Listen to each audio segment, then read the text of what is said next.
Welcome to Dating and Development. It's me, Discount Bruce Willis. Now, another one on Ireland. I find that Ireland is not represented enough in terms of dating and everything else on YouTube, so I'm going to add a bit more to it today with a second video. And this comes from a website called lovin.ie, and it's a well-known Irish website to do with articles. It's your proper news site, but it's in relation to articles like the best coffee places in Dublin, 6 bars you gotta try out, or 3 of the best places to cry alone, the usual stuff. So here we have, these are the 5 types of Irish men most likely to cheat, and this is by a guy called Dara Berry. Now obviously there's no hate or anything directed to the author. I do not condone that crap, and if you do it, shame on you. I didn't tell you to. You did it out of your own discretion. Now this is out 2 years ago, but let's have a gawk. And why is Adam Levine there? That kind of looks like an Irish version of Adam Levine, or a stock photo version of Adam Levine. Don't get us wrong. We're not saying that everyone who fits any, if not all, of these types are going to cheat, but they are worth keeping an extra eye out for. Ooh, spooky already. Halloween's coming, and so am I. Quentin have done some research and discovered that these are the 6 types of men who are most likely to cheat on their partners. So if you're going out with a 6'5", 29-year-old Guns N' Roses loving, Twitter using computer worker, you might want to look away now. Alright guys, that's all I have for today for this video. If you like, look, it's called a joke. Terrible one. Taller lads. Let's look at this, shall we? They say that studies done by illicit encounters, again, a discreet and confidential extramarital affairs dating service for women and men, so that men who are over 6 foot are 2 times more likely to cheat. Great, but I'd love to know why. Why though? Why is that the case?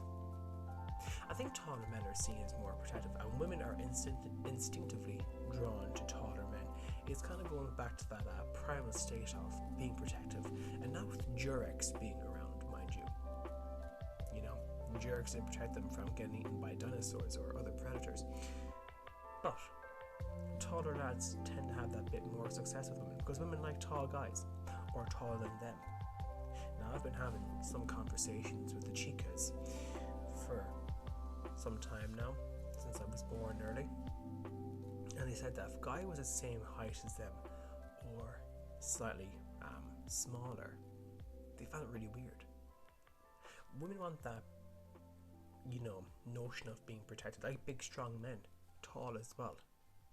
It's kind of going back to that protective instinct back in those times. Carrying on, that's my guess to it. If you'd like to give me any more guesses or proper proof, leave them in the comments. We'd love to hear. Rock lovers. Well, I love a bit of sedimentary rock myself. In the same survey, it was found that nearly half of all people on the site had rock music down. That's just a coincidence. But rock goes from anything. Like if you look back in the 60s, the Beatles was considered rock and roll. The Rolling Stones considered rock and roll. Even Gerard Way's A Hesitant Alien is rock and roll. But pop back then was considered rock and roll. So that could be anything. Now, Guns N' Roses, rock. You want to go into, excuse me, Muse, rock and roll. Perfect. Prince can be rock and roll. That's pretty fair. I never thought rock lovers would be twice as likely. But they just had down his music interest. That's just coincidence more than anything. The IT crowd. Moss and Roy from the hit Channel 4 show may seem like 2 straightforward guys, but an Ashley Madison survey, we all know about this site, another married dating service, found that men who work in IT are more likely to be unfaithful. I don't know why is that. Is it because it's not that many women around? They just want to let themselves loose? I have no idea. But I think before it was there's a survey done as well. And it was air pilots, office workers, call center workers, and teachers were more likely to cheat on their significant other if you're in those professions. education, I can't see why. Like, if you're a man, especially in Ireland, when it comes to being a teacher, it's a female-dominated position. Like, there could be 5 male staff in a school and about 30 female staff, ranging from like, you know, low to mid-20s up into their 50s, mid-50s. So there's a mixed bag there. And yeah, teachers in Ireland can be quite crazy on a night out as well when they're together. They're one for the sesh, one for the drink, all of the nines.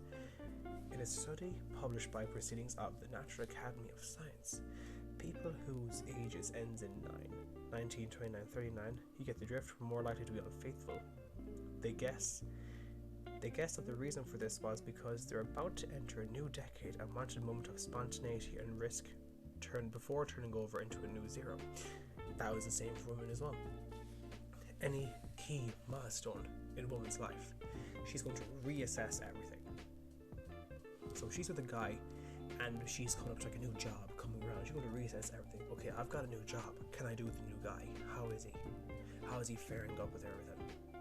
And then if she's like, okay, no, I'll find a new guy or whatever, she will. She'll toss it aside, because women can be extremely remorseless and quite unemotional when tossing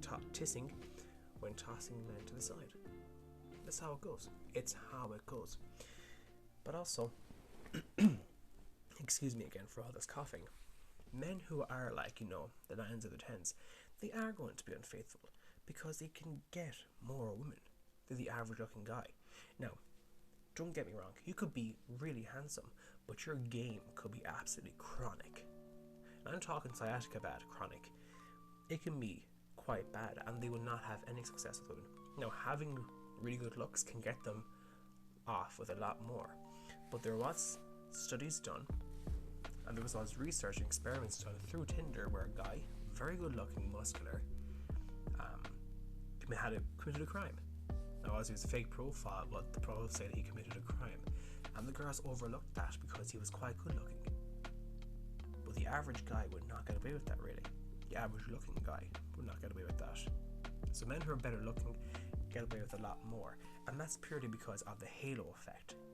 And the halo effect, psychological phenomenon, is that it's like because you're good looking, and that people are going to assume that like you're good at everything else, and you get kind of treated differently because you're looking good, like an angel kind of thing.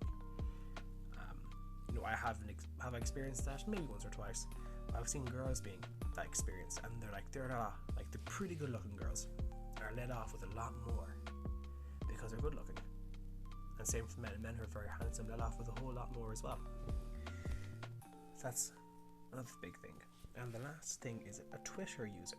A study by the University of Missouri found that there was a correlation between the amount of time someone spends on Twitter and the likelihood of them having relationship problems such as cheating. But can that not really go for social media users? Like, say for example, you know, Instagram, you're on Instagram a lot and a hot guy slides into your DMs if you're a very Disney looking girl, you can bop off.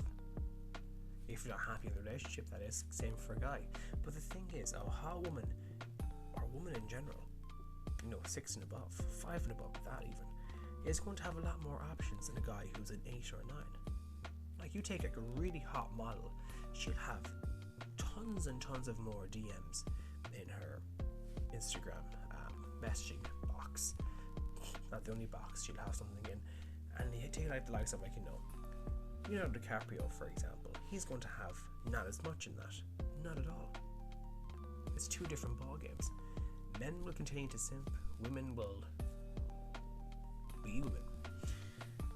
So I think it's kind of go for social media usage in that fact, because we won't have orbiters and everything else, and that's really that goes with it. So men, if you are tall and everything else, you know, you're going to cheat on your partner, whether you like it or not. But you see, I find it funny that there's like nothing really much like this that's like, oh, 5 if your woman's one of these 5 types, she'll cheat on you, because that's not stunning and brave. That's how dare you, I'm meant to be in school. No, they won't write that because it'd be such massive backlash over it. But because it's directed at men, you know, it's quite funny. You know, girls, be careful. if this guy's like this, he's gonna get you. Oh, but men, look, if she does this, no hassle at all. Stunning and brave. We all love you. Big smooches, ladies. Mwah. Double standards, men. That's what it is. And ladies, because I know a fair chunk of you listen to this are women as well. It's double standards. That's pretty crap. Because what happens if there's other article writers, journalists want to warn men? No, good luck, he hates women. Take care, Garen. Anyways, second article analysis. You're getting a bit of a treat from me today. Make sure you comment, like, and subscribe. And yeah, I shall talk to you tomorrow. Take care and God bless.